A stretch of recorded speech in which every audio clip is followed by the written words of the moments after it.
Não deu nem para poder eu começar a seguir, mas eu quero agradecer a você essa oportunidade, tá, de estar conversando com você aqui pelo Instagram. E gostaria, antes da gente começar, que você falasse um pouco sobre o Grupo Constral, sobre você, para poder as pessoas conhecerem um pouco, né, o seu trabalho. Legal. Bom, Ivan, antes de tudo, né, a gente sempre agradece duas coisas às pessoas, né? Acho que primeiro, tempo e saúde, né? E quando a gente podia estar fazendo outra coisa, a gente para aqui para bater um papo sobre um assunto tão interessante. E eu queria agradecer, lógico, a Pai do Céu por dar saúde para a gente. E primeiro, até também a você aí que nos deu a oportunidade de estar apresentando um pouquinho do nosso trabalho, mas a gente sempre bate um papo na academia e parece que fica uma coisa muito informal, onde a gente acaba passando, brinca um com o outro, vai embora e a gente acaba não atendendo, de repente, as expectativas de falar de fato do que a gente faz no dia a dia, entendeu?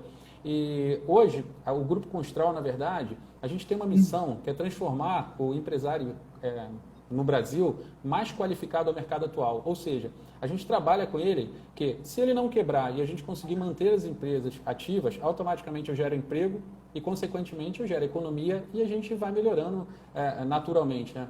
E, além de tudo, né, cara, eu não sei se já aconteceu contigo, mas eu tenho certeza que você se faz essa pergunta, se você faz o que você ama. Então, se você pergunta aos teus alunos, ou se você tem, de repente, os teus seguidores, você teria que fazer uma pergunta que eu acho que ela é sensacional para todos, né, cara? Você conhece alguém feliz com o que faz? E, pô, É verdade. eu tenho certeza que você é. E eu sou muito feliz com o que eu faço. Porque quando a gente consegue ajudar as pessoas, eu acho que isso é muito mais gratificante do que, de repente, a gente fazer pra gente mesmo, entendeu? Quando a gente consegue passar a nossa ideia às pessoas, eu acho que isso facilita. Então, eu queria mais uma vez aqui agradecer a oportunidade de a gente estar fazendo esse bate-papo, beleza? Não, beleza. E eu sempre falo para todo mundo, Daniel, que é o seguinte, quando a gente faz o que a gente gosta, o dinheiro é consequência, né? Na verdade, Verdade, a gente verdade. faz o que a gente gosta, o dinheiro é consequência. A gente primeiro tem que pensar no bem-estar do nosso trabalho, de a gente fazer sempre o que a gente gosta, que se a gente Uhum. for pensar em ganhar dinheiro, nada vai dar certo. Primeiro a gente tem que fazer o que a gente gosta e bem feito, né? É consequência também, porque se a gente gosta, a gente faz e a gente gosta daquilo ali, a consequência do dinheiro, ela vem com Ela vem muita normalmente. facilidade. Ela vem normalmente, é verdade, é verdade. Ela vem Agora, o que a normalmente. gente tem que tomar cuidado quando a gente fala de dinheiro, cara, dinheiro é um negócio delicado, né? Eu falo para você que o dinheiro é para todo mundo. Agora, cuidar do dinheiro não é para qualquer um, entendeu? Eu acho que esse é Não, um ponto primordial que a gente também vai falar aí. é verdade, é verdade. E pior quando a gente está em planejamento e vem filho, né? E como é que a gente fica? Cara, Mas aí a gente vai falar um pouquinho sobre isso aí durante a nossa live. Né? Então, olha sem só, dúvida nossa live ela nenhuma. tem 60 minutos. Vamos tentar, a gente vai fazer um bate-papo, eu tenho algumas perguntas para fazer para você. Às Legal. vezes as pessoas também entram aí e fazem algumas perguntas. Tá? Agora, uma pergunta assim que eu sempre tenho, cara, é o seguinte: independência financeira, cara, ela existe, Danilo? Olha, existe uma coisa que eu sempre vou falar para você. Existem vários escritores e várias pessoas que escrevem livros sobre independência financeira. Se você pegar todo mundo que escreveu sobre independência financeira, você vê que o discurso dela mudou. Na minha opinião, ela é uma utopia. Por que ela é uma utopia? A gente começa a falar de dinheiro, e eu tenho uma frase que eu gosto muito, que é assim, a gente só sabe o que é ruim quando conhece o que é bom. Então, quando você fala que tem uma independência financeira, você pega todo mundo que escreveu livros de independência financeira. Hoje, as pessoas estão colocando inteligência financeira, conforto financeiro. Eles mudaram essa palavra porque uma vez eu estava na frente de um advogado, o advogado falou assim, pode ficar tranquilo que na causa que eu estou fazendo para você, eu vou te dar a tua independência financeira. E eu cheguei para o advogado e falei assim, quanto é que eu preciso por mês para viver? Aí o advogado parou, olhou para minha cara, não, é uma expressão. Eu falei, olha, não, você está prometendo um negócio que talvez você não consiga cumprir. Porque como é que você vai Correto. ter uma independência financeira ou um conforto financeiro se você não sabe quanto você precisa? Se você não sabe se o seu negócio de fato dá o dinheiro que você necessita para ter esse conforto financeiro, que é a palavra que eu uso, inclusive, nas minhas palestras, nos meus treinamentos, entendeu? Mas então, você me fez uma pergunta. Independência financeira existe? Para mim não existe. Ela existe um conforto financeiro. Por quê? Se você conhece uma coisa melhor do que o que você tinha, automaticamente você vai buscar uma coisa melhor. E quando você busca uma coisa melhor, você vai ter que manter essa coisa melhor.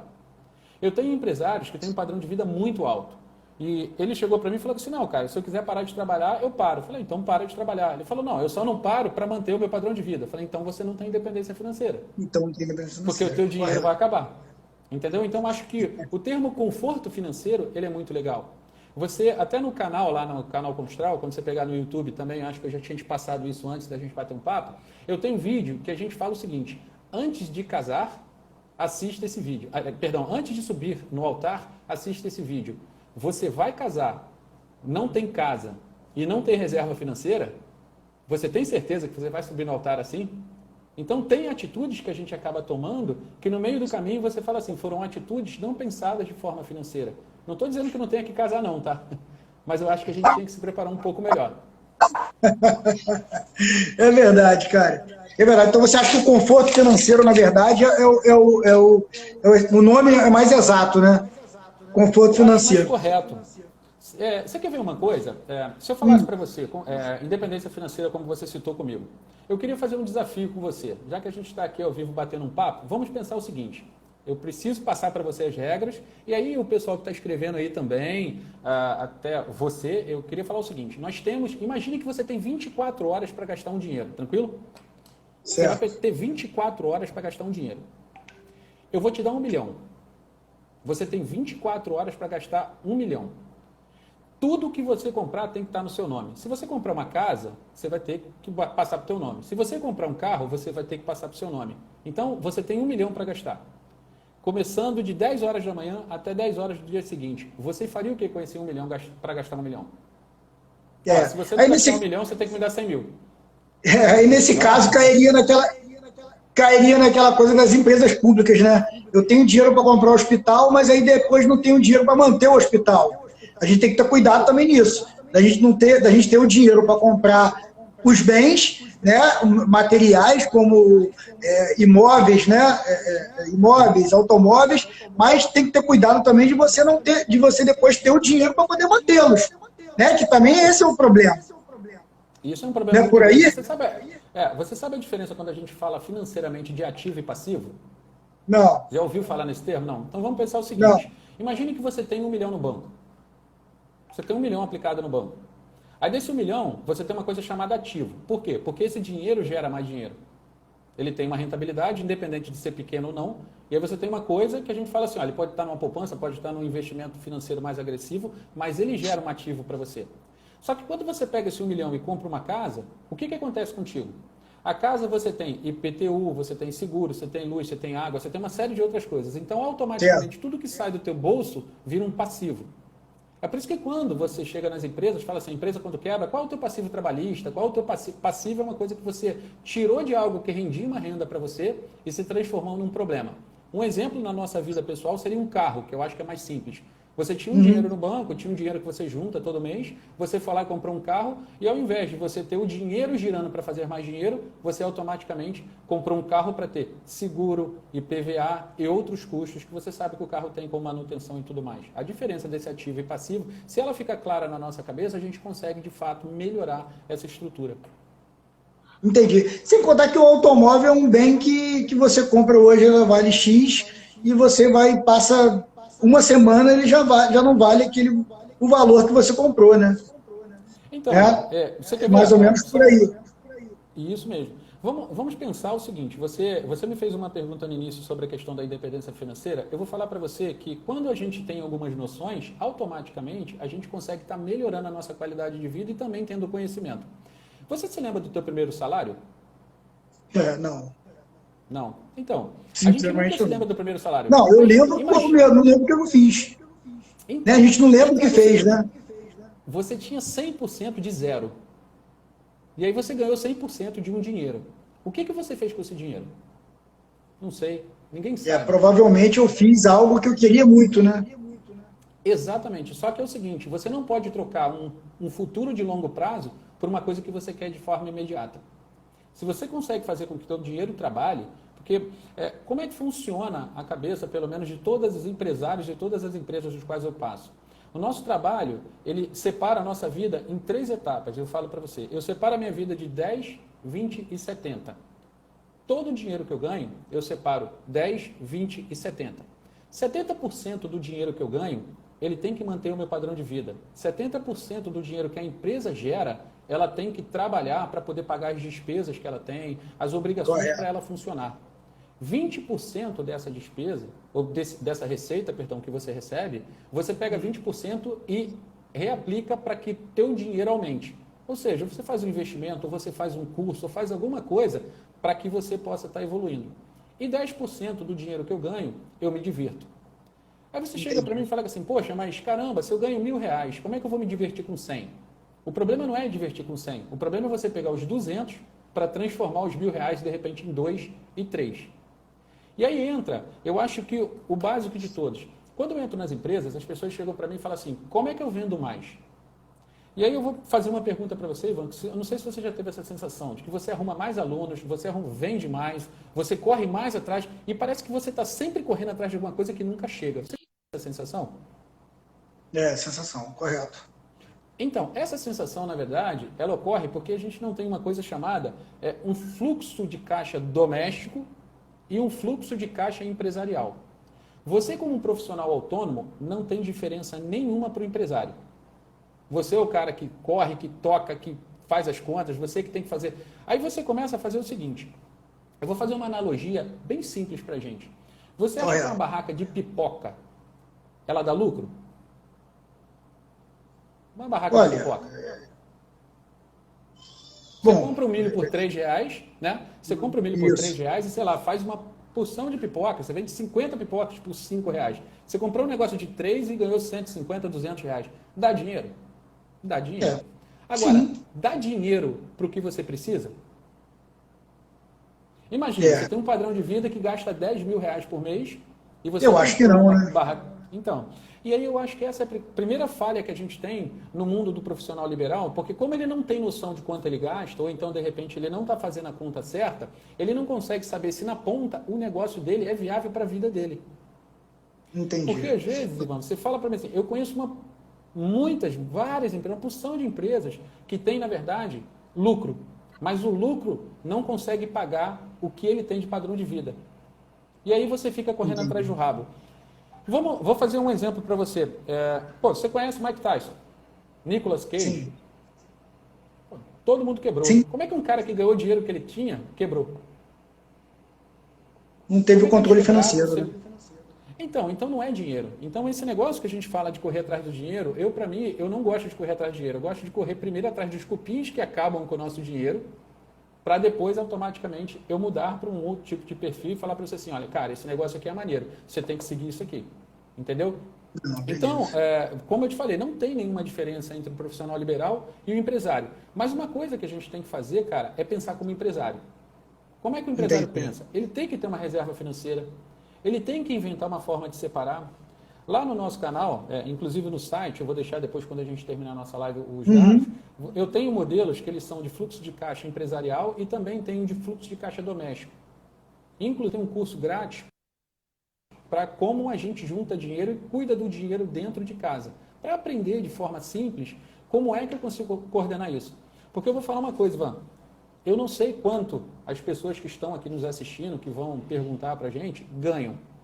Mas uma coisa é certa, se você não sabe quanto você gasta, não vai adiantar correr atrás de mais dinheiro. Porque eu posso te dar 1 milhão e você não vai saber o que faz com ele. Talvez você arrume um passivo onde você quebre, como aconteceu com Mike Tyson, com Michael Jackson. Eles tinham milhares de dólares, mas e aí? O que eles fizeram com isso? Não, entendi. Daniel, a gente estava falando em dinheiro, até o Abílio, veterinário, fez uma pergunta aqui. Pulverizar e diversificar é o segredo? Olha, eu acho que o segredo é primeiro saber quanto você precisa de dinheiro. Porque aí você vai fazer uma conta inversa. A gente tem muita mania de correr atrás do dinheiro sem antes saber quanto a gente precisa. Você quer ver? Você tem um padrão de vida, talvez diferente dos outros profissionais que trabalham contigo na academia. E aí, os profissionais não sabem fazer o custo da hora de trabalho deles. Você não sabendo fazer o custo da hora do seu trabalho, quanto você precisa, você vai sempre correr atrás do teu recurso. E por vezes, eu chego para você e falo assim, sobre essa questão do conforto financeiro e os investimentos, como foi que foi perguntado. Isso. Se você sabe quanto você precisa para a sua vida, qual é o seu foco? É pegar o dinheiro e aplicar num banco, aplicar numa corretora ou aplicar em um negócio. Imagine que eu tenho que ter uma renda de R$ 5.000 por mês. Se eu tenho que ter uma renda de R$ 5.000 por mês e tivesse um investimento que me desse 1%, tendo 500 mil no banco, eu teria 1% rendendo 5 mil, minha vida está resolvida, eu teria que correr atrás de 500 mil para 1%. Isso. E aí você me perguntaria, Daniel, diversificar é um ponto? Depende muito, porque imagina, você é um profissional que trabalha com atividades físicas dentro de academia e tudo mais. Você vai ter tempo de ficar com dinheiro na bolsa? Não. Você vai ter tempo de acreditar que um gerente de banco vai parar a vida dele toda para botar no investimento que vai te dar um melhor investimento? Acho que não, até porque eles olham o lado deles, né, também, né? Exatamente. Então, esse ponto, assim, sobre a questão de diversificar, a primeira dica que eu poderia fazer contigo é o seguinte: você sabe quanto você precisa? Se você sabe quanto você precisa, já é meio caminho. Aí eu tentaria achar investimentos dos quais me dessem a rentabilidade para o custo que eu tenho mensal. Por quê? Ó, eu vi que perguntaram para a gente aqui, previdência é um negócio bom? Vamos lá. Previdência privada, né? Até a Rosane perguntou, previdência privada. Isso. A doutora Rosane perguntou. Isso. Então, se você fala para mim assim, previdência, a previdência ela tem algumas particularidades, né? Você tem dois tipos de plano. É porque senão, de repente, assim, quando a gente conhece muito bem um produto, a gente pode se aprofundar, só que eu acho que não é o momento. Mas eu vou dar pelo menos um briefingzinho do que eu conheço de previdência. A previdência tem dois pontos. Ela tem o PGBL e o VGBL. Um é um plano gerador de benefício livre, que você pode, inclusive, deduzir do imposto de renda, que é uma vantagem, tendo até 12% da tua renda anual. E você tem a Previdência, que seria o VGBL, que você tem um outro tipo de rentabilidade, mas também não reduz do teu imposto de renda. E aí, você tem uma coisa chamada taxa de carregamento. Quando você aplica na Previdência, eu acho, eu estou falando eu, Daniel, acho que não vale a pena aplicar em Previdência, tá? Eu aplicaria em outros fundos dos quais me rendessem dividendos. Tipo, eu tenho medo de ações, mas às vezes você tem uma letra de câmbio, tem os outros investimentos que poderiam te dar mais dinheiro do que uma Previdência. Porque a Previdência, você perdendo já uma taxa de carregamento inicial, dependendo do valor que você coloca mensal, eu já não faria. Entendi. Então você acha que a previdência privada, na verdade a previdência privada ela é melhor do que a previdência pública, na verdade, né? É o seguinte, o que eu falaria para você, assim, Ivan, e falo para todo mundo, não importa o tipo de investimento, eu acho que o brasileiro ele tem que aprender a juntar dinheiro.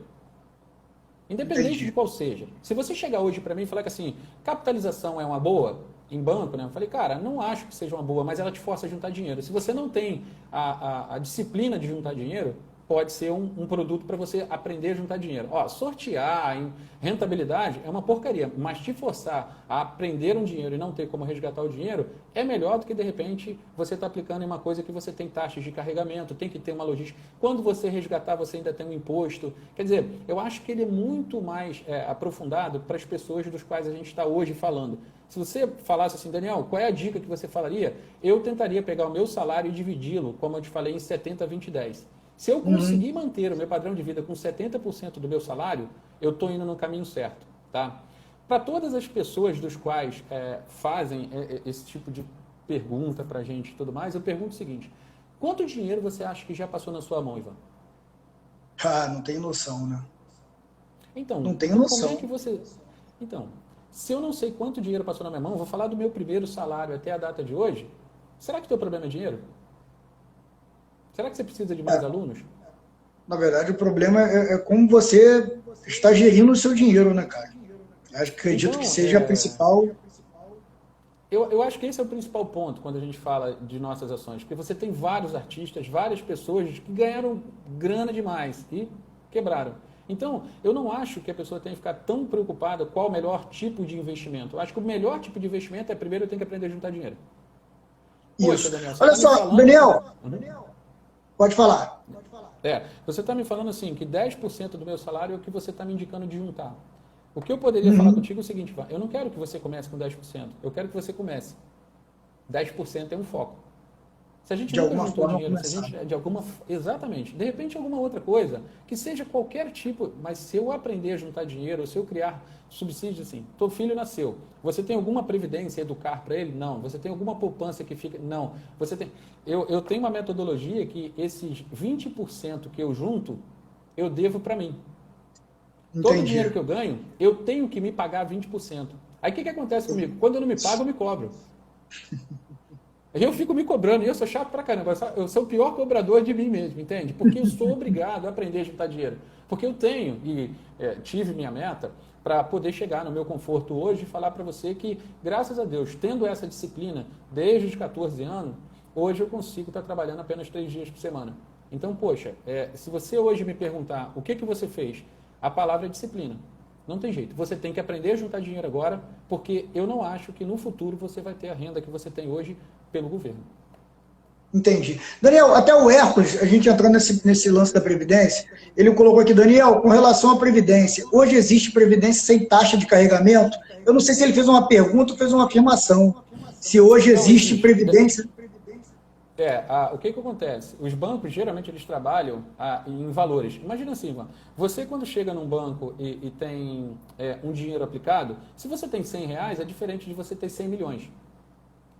Todos os produtos do banco têm essa diferença. Então, tem bancos que colocam para você uma taxa de carregamento até R$100 de um valor, até R$500 de outro, 5 mil por mês não tem, e daí vai. Só que, se você me perguntar, você pagaria R$500 por mês para ter uma taxa de carregamento em cima dos 500? Eu falaria, não, eu juntaria R$500 por mês até chegar a 5 mil e colocaria sem a taxa de carregamento que eu já estaria ganhando. Então, assim, são vários pontos que a gente poderia estar agregando. Só que, como não indicam isso para a gente, não ensinam isso para a gente acaba auxiliando os gerentes no que é melhor para eles e não para a gente. Entendi. É igual o Carlos Eduardo falou aqui, na verdade a gente tem que ter disciplina, né? Disciplina financeira É a palavra-chave. É o principal. Continuando esse lance da aposentadoria, Daniel, o que é a aposentadoria sustentável? Então, a aposentadoria sustentável hoje, que é um termo que estão usando muito do mercado, ele diz para você o seguinte, vamos lá, imagine que você tenha hoje uma renda de R$1.000 por mês. Tranquilo? Certo. E esses R$1.000 você mora numa casa que você plante, você faz as coisas todas, você não precisa muito ir para o mercado. Se você não precisa ir para o mercado para poder estar trabalhando e fazendo as coisas, o que vai acontecer com você? Você com R$1.000 consegue manter o seu padrão de vida. Então Certo. você já tem uma aposentadoria com R$1.000 que funciona para o resto da sua vida.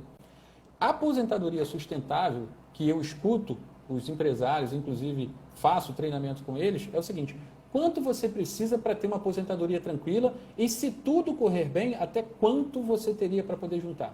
Imagina assim, eu preciso para me aposentar R$1,5 milhão. Se você tem R$1,5 milhão e tem a tua renda, acabou.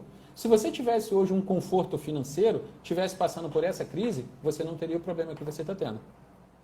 Entendi. Correto, porque você entendi. estaria preparado com 20%, 20%, se você com 20% juntando, automaticamente você teria aí um conforto para poder estar passando quanto tempo? É os 20% que você se protegeu para essa pandemia que aconteceu. Entendi. Daniel, o Abílio, o Abílio veterinário, ele perguntou aqui, o que você acha da XP? Eu realmente nem sei o XP. Abílio, agradeço aí você que está seguindo a gente também. O que acontece? A XP, na verdade, é um banco de investimento. Existem vários tipos de banco. Existem os bancos comerciais, os bancos de investimento e daí vai. A diferença de um banco comercial para um banco de investimento é que o banco comercial tem agências, você vai lá, faz depósito, tem caixa. Um banco de investimento, ele não tem. Só que o banco de investimento, ele precisa ter por trás uma carteira para poder segurar caso aconteça alguma coisa ruim, como todos os bancos. Imagina que você tem uma previdência privada, como você falou. Olha que coisa delicada para você escolher a tua aposentadoria. Você coloca dinheiro no banco, como seja Santander, ou no Itaú, ou na Caixa Econômica, ou num banco que seja qualquer linha, e você juntou durante 20, 30 anos a tua grana e esse banco quebrou. Como é que funciona? Entende? Então, o governo ele cria alguns subsídios, como acontece com o FGC, que é o Fundo Garantidor de Crédito, que ele fala para você o seguinte, olha, eu garanto para você 1 milhão para as pessoas, fechou? E desse 1 milhão, na verdade, por cada banco eu garanto 250 mil. Então você fica num dilema. Se eu tenho 1 milhão, aplico tudo na XP? Ou aplico só os 250 que eu teria do Banco Central caso a XP quebre? Se eu aplicar 1 milhão num banco, ele me dá uma rentabilidade. Se eu aplicar 250, ele me dá outra rentabilidade. Então, é uma medida muito delicada. Agora, a XP veio com uma força muito grande no mercado. Não só a XP, como outros bancos agora estão entrando com a questão de bolsa de valores muito forte. Por quê? Porque é uma renda que você aprende a fazer você mesmo coordenar o seu dinheiro. Você está pegando o seu ativo e trabalhando o seu ativo. Então, acho que o Guilherme agora foi muito feliz em criar a XP e eu falaria para você que eu acho que a XP, sim, é um banco, acho que bem confiável no mercado para poder estar fazendo investimento. Inclusive, eu tenho investimento lá. Aí, tá vendo, Abílio? Ó, investir aí, vale a pena. Obrigado por você estar participando, Abílio. Abílio é um cara 10, está sempre lá na academia também com a gente, o Daniel. Legal, legal. Não sei se você legal. conhece o Abílio, conhece? Eu sei quem é, sei quem é, sei quem é. Entendi. É Daniel, muitas pessoas me perguntam o seguinte, cara, você recebeu o seu salário, você precisa comprar algo que seja maior do que você recebe.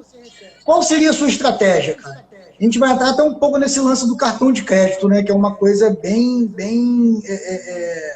chata, né, da gente falar. A gente quer comprar um objeto, algo que seja maior do que a gente recebe. Qual seria a estratégia? Cara, vou falar assim, a pergunta que ele me fez, eu acho que de todos os brasileiros. Né? Imagine que se você aprender a trabalhar com cartão de crédito, é um negócio legal. Mas imagine que você tem uma renda de R$1.000, tá bom? Só fazendo redondo, R$1.000. E aí você pegou os R$1.000 de entrada agora que você recebeu o teu salário e você tem um cartão de R$1.000. O que a gente faz? A gente pega o cartão, gasta R$1.000, pega os outros R$1.000 e, sei lá, toma de cerveja, vai brincar, vai fazer outra coisa. Essa é a rotina do brasileiro, não adianta. Mas cartão de crédito, para quem tem disciplina, ele funciona muito bem. Por quê? Se você pega, eu tenho cartão de crédito, e inclusive tudo que eu faço nele. Só que quando eu compro no crédito, eu pego o meu dinheiro e vou lá e pago. O que acontece comigo? Eu gero milhagem. Ou eu troco por pontos.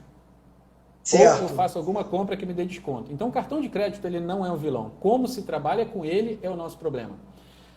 Quando a gente fala de fluxo doméstico, imagine que você tem um cartão de crédito e você receba R$1.000 e tem um limite de cartão de crédito de R$1.000. Você entra numa loja e compra o produto que é o teu sonho por R$1.000.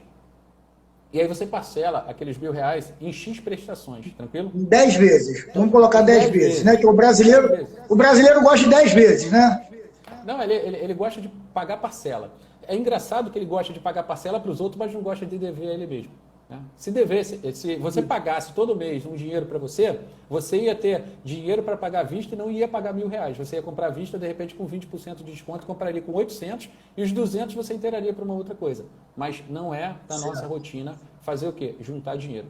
Então, por isso que eu te perguntei sobre a questão de disciplina financeira. Se você tem uma disciplina de juntar grana todo mês, eu acho que automaticamente você melhora, eu acho que até o teu fluxo de pagamento. Você quer ver uma coisa que o cartão de crédito é um vilão? Quando você entra num restaurante e vai almoçar no restaurante, acabou de comer, pega seu cartão de crédito, pede para parcelar em 3 vezes. Pode parcelar em 3 vezes? Não, restaurante não, né? Por que não? Então, só que o que a gente está fazendo agora? O cartão de crédito, ao invés dele ser usado para que a gente tenha bonificação, milha, para comprar passagem, para diminuir algum custo que a gente tem, ou trocar que seja por brindes, por mais que eu não goste, mas, cara, sei lá, de repente você troca por um fogão, alguma coisa, quando você tem uma pontuação muito alta. Mas se você hoje chegar para mim e falar que assim, eu pego meu cartão de crédito, entro no mercado e estou comprando minha compra do mês em 3 vezes. Se no restaurante você não consegue comprar em 3 vezes, por que quando a gente vai no supermercado a gente está pagando cartão de crédito em 3 vezes? Se o teu crédito acabar, como é que você vai comprar daqui a 30 dias comida de novo? Até porque você vai ter que passar, vai ter 30 dias, você vai ter que voltar lá e comprar tudo de novo. E se o teu cartão de crédito não tem mais limite e você está pagando o que chegou mês passado? Aí você vai pagar o que você consumiu e não vai ter o dinheiro, o cartão não vai ter o limite para você comprar o que você vai consumir. Que você necessita, no caso, que a alimentação é uma necessidade.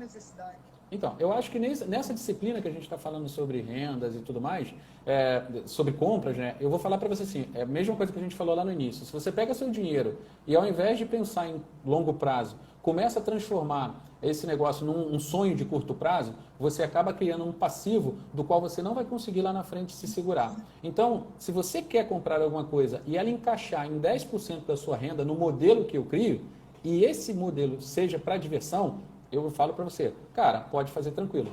O problema é que quando você compra alguma coisa de R$100 agora e você está em 10 vezes, mês que vem você compra outra de R$100. Afinal, o que são R$100 do meu dinheiro? Só que aí a gente já não está falando mais de R$100, a gente já está falando de 200. E aí no outro mês a gente compra mais R$100. No terceiro mês a gente está com 300. E aí vira um fluxo financeiro que, se a gente não tiver disciplina, você só poderia comprar o seu negócio daqui a 10 meses. Só que você está comprando agora. Aí não tem jeito, cara. Aí você paga a sétima de 10, a quinta de 8, a quarta de 10 e vai fazendo assim, o cartão vai tendo um fluxo, né? Ô, Daniel, a Fátima Barbosa, até ela é minha tia, Fátima, beijão, obrigado por estar participando novamente. Ela botou, ó, tudo isso seria resolvido se tivéssemos uma rotina de educação financeira nas escolas. Mas na minha época, existia técnicos comerciais. Não sei se na sua época também existia, Daniel.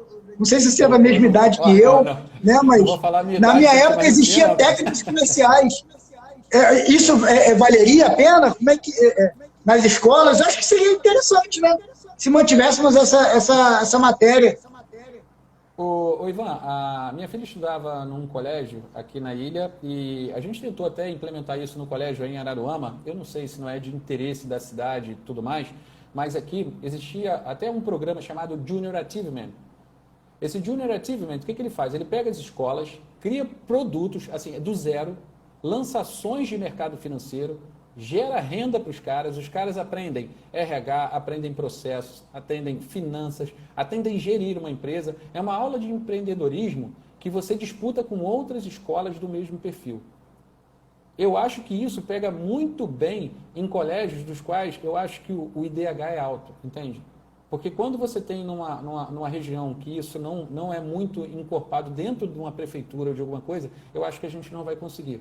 Você imagina, eu dava palestra no Brizolão, eu estudei no Brizolão quando eu vim para o Rio de Janeiro, isso em 86, só para a gente começar a falar de tempo, né? Pô, quando a gente começa a falar de década, tu começa a ver a idade. Aí ferrou, né? Mas eu estudei no Brizolão inicialmente, e nesse Brizolão, depois que eu me formei, que eu terminei meus MBAs, que eu tive minha empresa e tudo mais, eu comecei a dar palestras e treinamentos para as crianças de 13 a 15 anos sobre como lidar com dinheiro. E na época, se não me engano, no período que eu estava fazendo, era o César Maia. E o César Maia vetou, não deixou fazer isso nas escolas.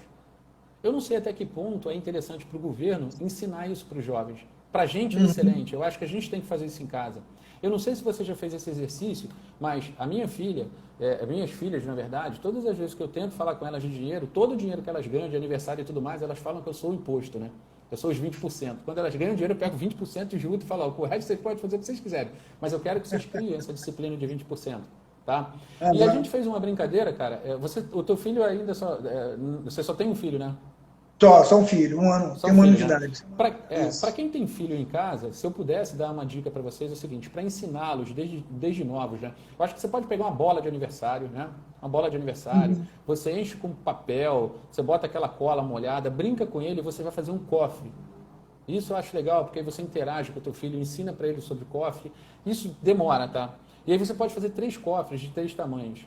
Um cofre maior, um cofre médio e um cofre pequeno. E aí chegar para o teu filho e falar que assim, cara, o que você sonha para ter o brinquedo de Natal? Aí ele vai te falar o brinquedo que ele quer de Natal, o que você tem que fazer para ele?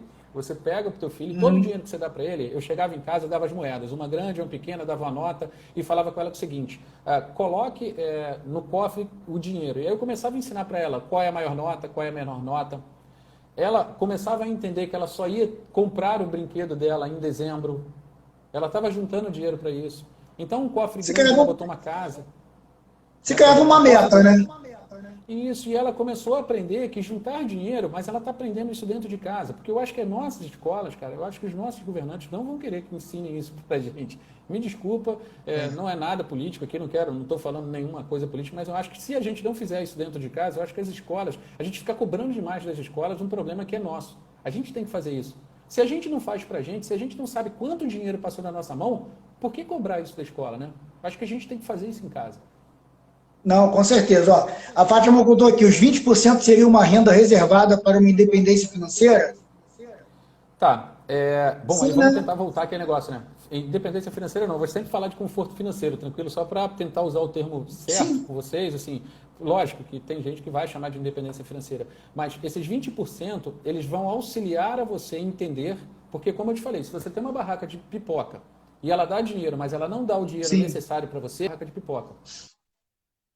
A culpa é do teu padrão de vida e aí você precisa mudar de emprego ou, de repente, fazer uma renda extra para que você pudesse ter, sim, o conforto financeiro. Os 20%, eu vou te falar assim, é um auge. A pessoa hoje que consegue juntar 20% do salário dela todo mês é um cara disciplinado que não vai ter problema financeiro quando acontecer uma pandemia como está acontecendo.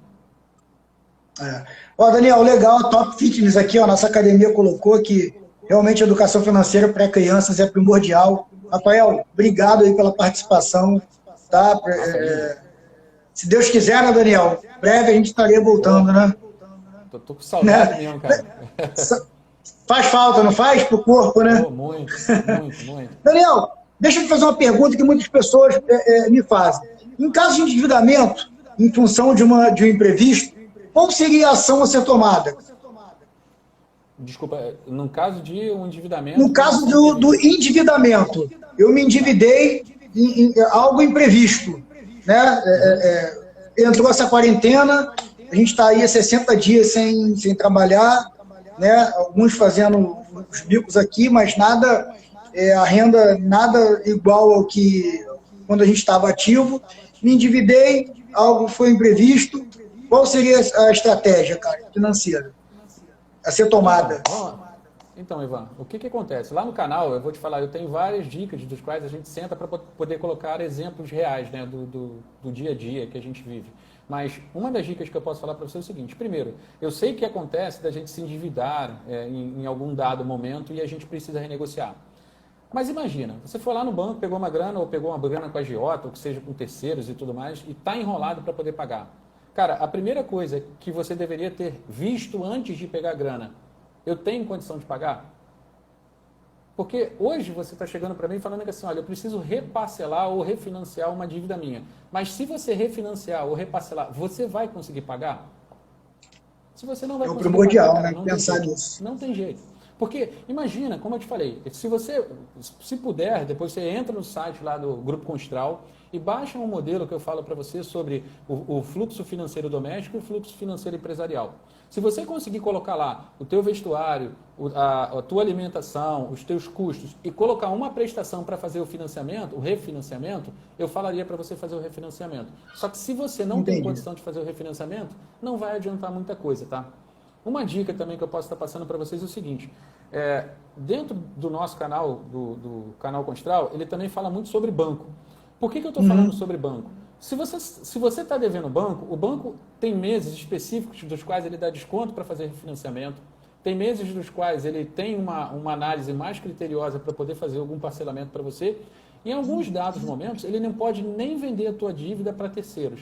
E às vezes, cara, o cara vendendo a tua dívida para terceiro, quando essas empresas terceirizadas ficam enchendo o saco da gente, que a gente tem que trocar telefone e tudo mais, aquilo ali não foi de uma forma legal. E aí você pode inverter isso e, de repente, quem sabe até anular essa cobrança e zerando assim teu endividamento. Mas se você não tem como pagar o endividamento do banco dentro de 10%, 5% ou 20% do teu salário, cara, você vai ter que esperar uma proposta do banco para poder fazer isso quando você, de fato, puder entrar. Bacana, cara, bacana. Ó, o Hércules perguntou aqui, ó. Agora é o melhor momento para se negociar? Mesmo que eu esteja em dia, vale fazer? Então, vamos pensar numa coisa. Eu não sei se vocês têm financiamento imobiliário, se vocês têm alguns financiamentos em banco, mas existe uma palavra que a gente fala sobre portabilidade. Essa palavra ela é muito chave no mercado.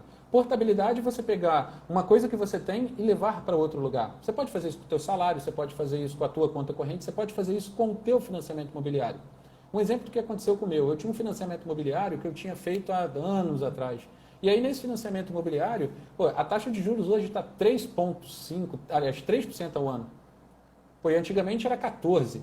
Se você fizer uma portabilidade para um banco, é aquele papo que a gente falou. O banco que você tem hoje o teu crédito já pontuou com esse crédito. Se você levar para um outro que não tem a pontuação, ele se sujeita sim a reduzir taxa. Então, cara, analisar bancos e o mercado hoje, ele é uma forma onde você pode estar reduzindo sim algumas coisas que você tem no banco.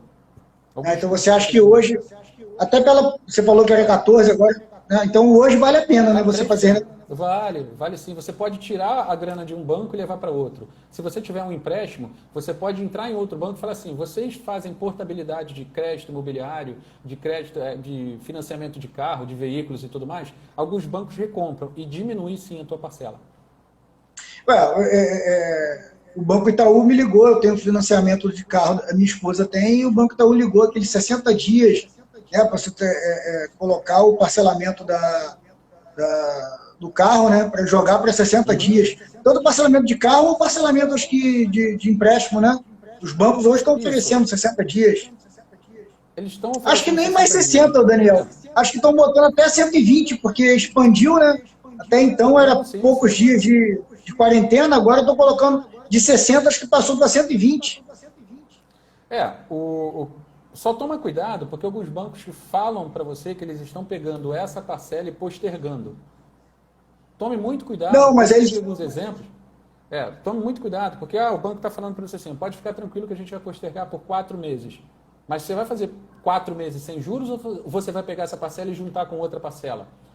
Você vai juntar com a parcela de lá e vai pegar essa parcela e fazer uma parcela intermediária e vai aumentar o que eu pagava? Então, tome muito cuidado a hora que você der o de acordo, porque você tem que analisar e falar o seguinte, se você não está conseguindo pagar as 4 parcelas que estão agora, se você pegar essas 4 parcelas e colocar lá na frente para aumentar o teu financiamento, eu falo que essa pandemia ainda vai vir com uma consequência financeira muito maior do que o que a gente está vendo agora. Porque eu tenho muito receio, até agora não tem ninguém morrendo de fome, tá? E a pessoa, quando começa a morrer de fome, cara, ela não morre parada. E aí você começa uma outra série de coisas que vão acontecer, eu acho que na nossa economia. Então, a pessoa que hoje tem uma reserva financeira que consegue postergar esses pagamentos, e esses pagamentos não tendo juros ou encaixando no teu fluxo doméstico, eu, assim, aceitaria. Mas se não tiver uma outra maneira, amigo, infelizmente, cara, eu acho que a gente vai ter muito problema lá na frente com Não, mas eu acho que até o Itaú, ele até quando ela faz quando você faz a simulação, até ele fala que é com juros antigo, aí você subiu R$14, aumenta R$14 nas parcelas, você joga para 60 dias, só que o dela aumentou R$14 nas parcelas a seguir, né? Você paga em julho, mais R$14 a mais nas parcelas. Então, aí, Ivan, quando a gente começa a pegar esses R$14 e fazendo o custo do R$14 em cima do saldo que ficou devedor, eu estou chutando para você, imagina que você pagasse R$500 por mês. Ele pegou R$1.500 ou R$2.000 e parcelou em 60 meses por 14, junto com... Eu estou te falando assim, não são R$14. Na verdade, ele pegou o teu dinheiro, colocou os juros pelo período que você não pagou e colocou mais juros para frente. Ou seja, você está pagando às vezes 2, 3 vezes mais juros, achando que só aumentou R$14. Quando a gente fala de R$14, você quer ver uma coisa? O teu salário, que seja um salário mensal de R$1.000, para ficar redondo. Certo. Quando eu falo para você que o teu salário aumentou 10%, o teu salário aumentou R$100. Quando eu falo de R$1.000, você aumentou 10%, aumentou R$100. Quando você fala de R$14 em cima da parcela que você está pagando, pode ser R$10, pode ser 10%, pode ser 30%, pode ser 1%, 2%. Só tome cuidado com isso. Porque a gente tem mania, o brasileiro tem mania de quando falar de dinheiro, ele fala assim, são só 20 centavos, são 15 centavos, são 30 centavos. Cara, quando uma passagem sai de R$4 para R$4,40, ela aumentou 10%, enquanto o teu salário não aumentou 10%. Sim, E aí você começa a falar, não, mas são só 40 centavos. Não, 40 centavos. 10%. Mas se eu vou colocar isso numa passagem, que você vai e volta. Na verdade, são 80 centavos. Se você colocar 5 dias na semana, né, isso vai, no final, vai gerar um valor, né, que vai subir realmente considerável. Mas o brasileiro, ele lembra, 40 centavos não é nada. Mas se você for contar no final do mês, vai ser bastante coisa, né? Daniel, o Yuri está perguntando aqui, deve ser um amigo seu, Dani, parceirão de investimentos. Minha pergunta para tu você visualiza um futuro a curto prazo para a economia do Brasil? Não vejo, Yuri. Beleza, cara? Um abraço aí para ti, obrigado por estar seguindo a gente aí e mandando nossas mensagens aí, cara. Brigadão, mas eu não vejo em curto prazo que isso possa se resolver. Mas uma coisa, Yuri, que eu poderia falar e falo para todo mundo que está prestando atenção na gente é o seguinte: o dinheiro é o mesmo, ele só mudou de mãos. O dinheiro ele saiu da tua mão, que está apertado, e foi para a mão de alguém. Que o dinheiro é o mesmo, o dinheiro não sai do circuito. Eu não sei se vocês já ouviram uma piada, que é a lei do Wall Street. Entendeu? Fala. Perdão, é a lei do Wall Street. Não sei se você já viu essa piada. Tipo assim, um cara vai entrar num hotel e ele vai se hospedar. Quando ele vai se hospedar, o cara fala para ele assim, são 100 dinheiros. Ele pega esse dinheiro e na hora que ele está pagando esse dinheiro, ele está preenchendo a ficha. Aí o cara do hotel pega o dinheiro e leva na padaria, para poder pagar o pão do cara que faz o café da manhã dele. Tranquilo? E aí, automaticamente, pega esse dinheiro da padaria e leva para o supermercado onde ele compra o material que ele estava devendo para fazer o pão da padaria. Aí, esses R$ 100 que estão lá no supermercado, o cara estava devendo para a moça que fazia faxina no supermercado. Aí ele foi e deu os R$ 100 para a moça da faxina. A moça da faxina tinha se hospedado lá no hotel e voltou para pagar os R$ 100. E devolveu os R$ 100 para o dono do hotel. Quando devolveu para o dono do hotel, o dono do hotel falou para o cara que tinha que se hospedar que seria no 7º andar, e no 7º andar eles não tinham elevador. Aí o cara falou assim, então eu não quero ficar aqui. Aí o que ele fez? Ele pegou esse dinheiro e entregou de volta para o cara. Qual é a lei do Wall Street? Se o dinheiro girar, a gente não tem problema. Mas o que aconteceu com a nossa economia? Porque essa pergunta foi interessante. Vamos pensar no que aconteceu com o Cabral e com todo mundo. Esses caras roubaram tanto que eles tiraram o dinheiro de circulação. Era dinheiro em container, 54 milhões em bunker, escondido em dutos, em lava, tudo que você imaginar, os caras esconderam dinheiro que eles não podiam colocar. E aí o dinheiro parou de circular. O que aconteceu com a gente? Uma crise econômica enorme. Certo. Eu lembro que um amigo meu chegou para a gente e falou assim, cara, como é que a gente sai dessa crise? Porque eu concordo com todo mundo que fala, fique em casa, se proteja. Concordo, tranquilo. Só que, se a gente não fizer esse dinheiro girar de novo, eu acho que a gente vai ter um problema muito maior do que simplesmente só o Covid, entendeu? Então, Entendi. quando você me fala sobre disciplina financeira, é o seguinte, o dinheiro ele tem que girar. Se ele não girar, a gente não vê o dinheiro. Se ele não girar, você não ganha. Imagina o seguinte, lá, vocês têm academia, a gente não está indo para academia. Se você não está indo para a academia não recebe, você não recebe dos seus alunos, aí você tem que se adaptar. E aí eu chego para você e falo que assim, olha, eu posso ter 1 milhão, mas eu não posso ir para a academia, eu não posso ter personal, eu não... Tá, e esse 1 milhão está com alguém.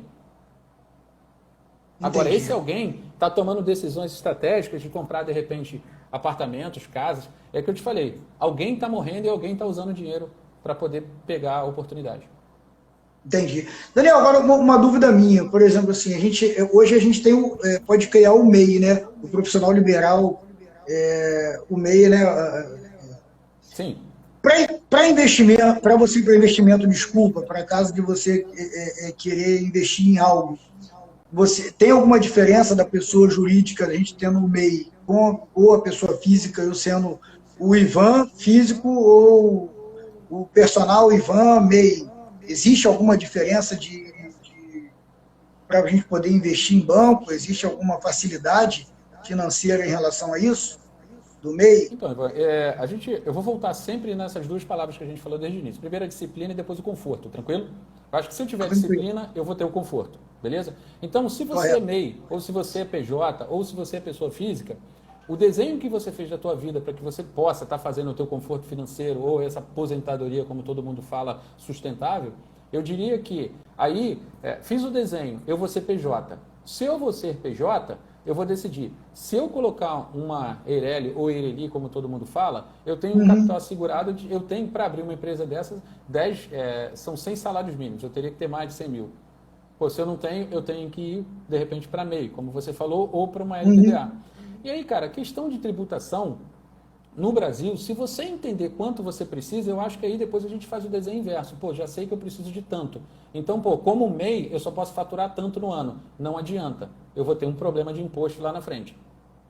Entendi. Porque imagina, se eu só posso faturar 8 mil ou 6 mil reais por mês, se você monta um negócio que fatura 15, certamente você vai ter um problema de imposto lá na frente. Entendi.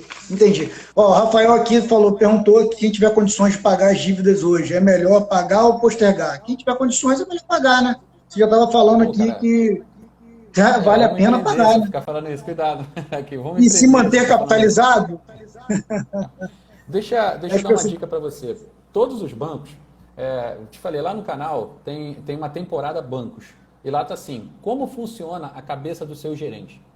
E vamos ver se eu consigo passar para você, para na hora de você negociar banco, você não ir tão leigo, tá? Os bancos têm uma coisa chamada PDD. E os gerentes de banco, eles ganham salário e por remuneração variável. Qual é a diferença de uma coisa para outra? Se ele bate o ranking dele, ele ganha mais dinheiro do que ele ganharia só do salário dele, tranquilo? Entendi. Só que ele tem uma coisa chamada de recuperação de crédito, que quando chega até 30 dias, ele é pontuado negativamente para receber a remuneração dele. E aí ele começa a te ligar com 15 dias, com 14 dias, ele vai te encher no saco. Só que nesses 30 dias ainda não prejudica muito o que ele vai receber como remuneração. Com 60 dias, já começa a prejudicar muito o que ele vai receber como remuneração. Com 90 dias, ele já foi totalmente penalizado pelo que ele teria como remuneração. E a partir de 90 dias, os bancos ficam mais flexíveis de que você faça um acordo com eles. Cada vez que vai passando, tipo 90 dias, 120 dias, quando dá 6 meses, automaticamente você tem uma forma de pagar o banco com um valor menor. Você só tem que tomar cuidado com uma coisa que você vai ver lá no vídeo, que é o seguinte: será que pagar ao banco com desconto vale a pena? Porque nós temos poucos bancos hoje no mercado. Então, quando você deve R$1.000 no banco e você faz um acordo para pagar R$100, significa que da tua origem de dinheiro, você deu um prejuízo ao banco de 90%. O banco vai olhar para você e falar que assim, olha, eu já estou no prejuízo, me dá os R$100, tranquilo? Eu tenho meu seguro, vendi minha dívida para terceiro, só que você nunca mais tem conta comigo. E isso essas empresas não falam para você. E aí imagine que agora você tem uma renda, ou então de repente entrou numa empresa que tem que abrir conta nesse banco, e aí você não pode mais abrir conta nesse banco. Pô, fica ruim para você falar com o RH, fica ruim para você ter a tua vida particular, entendeu? Um amigo meu até falou assim, mas estão criando vários bancos digitais. Eu falei, mas os bancos digitais geralmente são dos grandes bancos, não tem jeito. Eles só estão trocando o papel para poder ir para lá. São umas vertentes, né, dos bancos, né? E se ninguém ensina isso pra gente, infelizmente a gente cai nesse negócio e acaba não abrindo mais conta. E no futuro, eu te falo, cara, não adianta, são poucos players no mercado. Se a gente não aprender, imagina que você está devendo ao Santander, faz um acordo com o Santander ruim para o Santander, bom para você, daqui a pouco o Itaú vai lá e compra o Santander. Aí acabou, você caiu, não vai ter jeito, aí você vai ser prejudicado. Então tome muito cuidado nessas negociações com o banco. Não, beleza. Ó, muita gente, Daniel, falta poucos minutos para acabar. Bastante gente perguntando. Eu vou fazer o seguinte, eu vou colocar nos stories o grupo Constral, até para as pessoas entrarem em contato com você, né? Entrar no seu Instagram, no Instagram, acessar seu WhatsApp, seu e-mail, até para as pessoas poderem tirar suas dúvidas e conversar com você, né? Ou então a gente pode até ter outra oportunidade lá na frente para a gente poder conversar mais, porque a gente sabe que 60 minutos a gente fala um pouco sobre a situação financeira. E realmente gera muitas perguntas. O Abílio, a Fátima, bastante gente perguntando, então eu não vou... Como a gente está acabando, eu vou fazer minha última pergunta, eu quero que você seja sincero, tá? Na sua resposta. Cara, qual a importância do dinheiro? Qual a importância que o dinheiro deve ter para as pessoas? Assim, Ivan, eu estou falando, eu não sei se vou me prolongar muito na resposta, vou tentar ser curto, tá? Mas, a gente só tem 2 minutos para poder responder. Minutos, então, eu vou tentar ser bem breve nesse negócio. O que acontece comigo? Eu tive uma infância um pouco diferenciada, onde eu não morei com meus pais por muito tempo, né? Então, eu tive que me virar com dinheiro de uma forma diferenciada. Eu aprendi a lidar com dinheiro muito cedo, e eu aprendi que o dinheiro, como acontece lá na Bíblia, né, que o pessoal fala muito, né, Mateus 6:24, que é o seguinte, não pode ter 2 deuses, né? Mamão. Então é o seguinte, eu acho que o dinheiro ele tem que ter o valor dele, mas você tem, como fala Vitor Hugo naquela música do Barão Vermelho, assim, você tem que botar na mesa para saber quem é dono de quem, entendeu? Eu acho que o dinheiro é uma coisa que ele te traz, sim, a felicidade. As pessoas falam assim, o dinheiro não traz felicidade. Então me dê o seu e seja feliz, entendeu? Mas sim, ele traz felicidade. Ele só não pode ser o teu alicerce para que você viva através dele. Eu acho que isso a gente tem que tomar muito cuidado. Mas se você tem uma disciplina financeira, se você sabe quanto você tem que juntar, se você não sabe quanto você tem que cobrar pela tua hora de trabalho para saber quanto tempo você tem que ter de disciplina diária para trabalhar, você tem sim que aprender a lidar com essa resposta, entendeu? É por isso que eu te falei, lá no canal você tem algumas coisas que falam sobre como você tem que cobrar, quanto você tem que juntar. São dicas que elas são simples, que as pessoas não costumam dar sem estar cobrando. Entendeu? E é por isso, Ivan, que eu falo para você, cara, você é um cara feliz do que você faz, você é um cara feliz do que você faz, mas a sua família, ela tem que ter um conforto, e para ela ter um conforto, você tem que saber lidar com o dinheiro. Dinheiro é um ser, vamos pensar assim, um objeto que não leva desaforo para casa. Se você perdeu aquele, você pode até ganhar outro, mas se perdeu, perdeu, não tem jeito. Pô, bacana, cara, bacana. Ó, aproveitando aqui, quando a gente não acabou, o Abílio perguntou aqui, ó, consegue falar algo sobre investimento na Prudential? Não sei se fala assim, não sei se é É a seguro de Prudential, na vida, né? verdade, sim. O seguro de vida. A Prudential, cara, eu já tive Prudential e confesso a você que não fui muito feliz com o investimento que eu tive na Prudential, porque é um seguro que eles fazem, do qual você tem que ficar pagando durante um período, entendeu? E eu, particularmente, prefiro fazer outros tipos de seguro e deixar uma grana no meu bolso para que eu possa estar fazendo os investimentos do jeito que eu acho melhor. Mas a Prudential nada mais é do que um seguro que você vai pagando ao longo do tempo para poder ter um conforto caso aconteça alguma coisa com você. É um seguro financeiro, vamos pensar assim. O cara quer te dar uma garantia. Eu, particularmente, não gosto de aplicar dinheiro na Prudential. Ah, beleza. Então, pô, bacana. Daniel, pô, bastante gente perguntando, cara. Pô, muito bacana. Dinheiro que a gente ganha é muito suado, temos sim que dar muito valor.